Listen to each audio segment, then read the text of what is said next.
Assalamualaikum warahmatullahi wabarakatuh. Shalom, salam sejahtera, Om Swastiastu, Namo Buddhaya, salam kebajikan. Bapak, Ibu, serta Dewan Juri yang saya hormati dan saudara-saudari yang saya kasihi. Puji dan syukur kita panjatkan kehadirat Tuhan Yang Maha Esa. Atas berkat dan rahmat-Nya lah kita bisa hadir dan berkumpul tempat ini dalam keadaan sehat dan dapat memperingati Hari Anti Korupsi Sedunia. Dalam kesempatan ini, saya Clara Priscilia Simatupang asal sekolah SMA Negeri 3 Tarutung akan menyampaikan sebuah gagasan mengenai berantas korupsi sejahterakan bangsa. Bapak, Ibu, serta hadirin yang berbahagia, tentunya kita tahu apa yang dimaksud dengan korupsi. Korupsi adalah suatu tindakan mengambil hak yang bukan hak kita demi kepentingan diri kita sendiri dan dapat merugikan orang lain. Korupsi telah banyak terjadi di dunia dan termasuk di Indonesia, yang menduduki peringkat ke-96 dari 180 negara terkorup di dunia menurut data dari tahun 2021.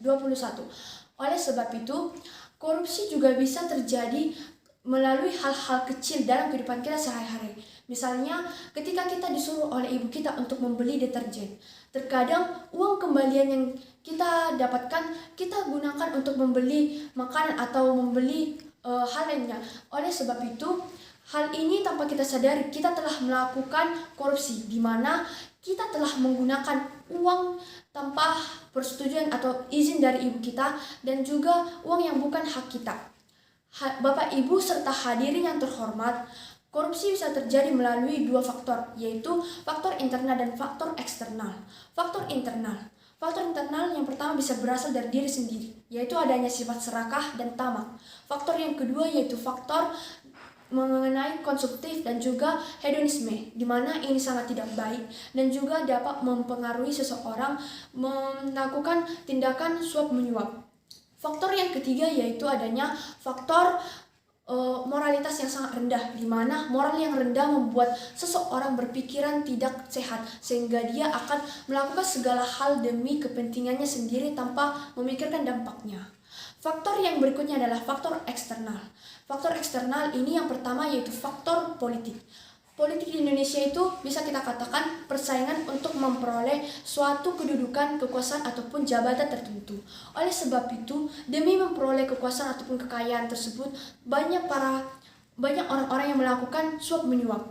Faktor yang kedua yaitu faktor hukum, di mana hukum di Indonesia bisa kita katakan tajam ke bawah dan tumpul ke atas. Dan dengan hal ini bisa kita katakan hukum di Indonesia sangatlah lemah dalam menyelesaikan suatu masalah, sehingga dapat terjadi tindakan korupsi yaitu suap menyuap yang digunakan untuk menyelesaikan suatu permasalahan.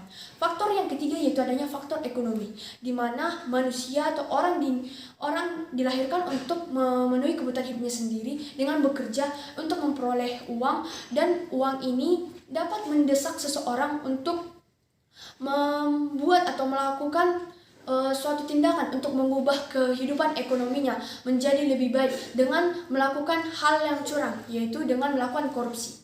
Bapak, Ibu, serta hadirin yang berbahagia, kita tentunya tahu korupsi ini merupakan suatu tindakan yang berasal dari beberapa kategori, yaitu suap menyuap, gratifikasi, nepotisme, pemalsuan, pemerasan, perlakuan curang, dan juga penggelapan. Nah, dari sini saya mengambil salah satu contoh yaitu suap menyuap, di mana ketika melakukan suap menyuap, contohnya itu saat saya mengikuti lomba pidato ini, bisa saja saya membayar para juri-juri atau para dewan juri agar saya bisa memperoleh peringkat pertama pada lomba pidato ini, dan hal ini juga sudah termasuk tindak korupsi.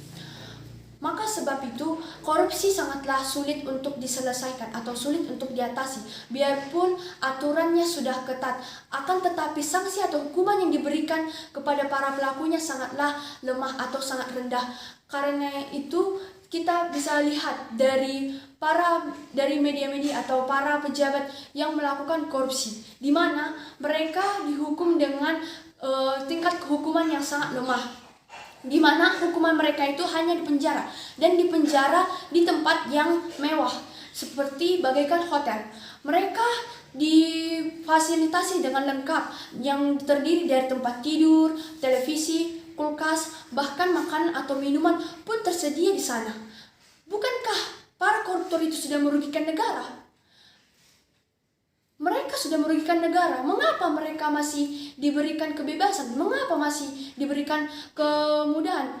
Oleh sebab itu, alangkah lebih baiknya para pemerintah mempertegas atau memperketat hukuman yang lebih besar kepada mereka. Apabila hukuman mati dilarang pada hak asasi manusia di Indonesia, lebih baik mereka dimiskinkan ataupun dipenjarakan dan ditempatkan di Nusa Kambangan agar mereka jera dan tidak semena-mena melakukan tindakan korupsi.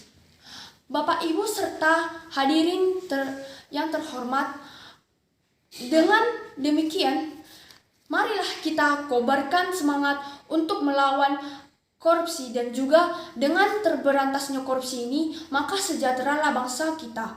Sebab dengan adanya korupsi, ini sangat merugikan negara kita, yaitu membuat masyarakat miskin semakin menderita, kesenjangan perekonomian yang semakin besar, dan juga menyebabkan tingkat pengangguran yang sangat tinggi. Oleh sebab itu, tindakan ini dapat kita lakukan dimulai dari diri kita sendiri, lingkungan sekitar kita, dan dengan terberantasnya korupsi, sejahteralah bangsa kita, bangsa Indonesia. So, say no to corruption, increase responsibility and honesty. Demikian gagasan yang dapat saya sampaikan. Tak ada gading yang tak retak. Apabila ada kesalahan kata atau pengucapan saya yang kurang sempurna, mohon maaf. Dan saya semoga apa yang dapat saya sampaikan bisa berguna bagi kita semua. Terima kasih. Wassalamualaikum warahmatullahi wabarakatuh. Shalom, salam sejahtera, Om Swastiastu, Namo Buddhaya, salam kebajikan, Horas Horas Merdeka.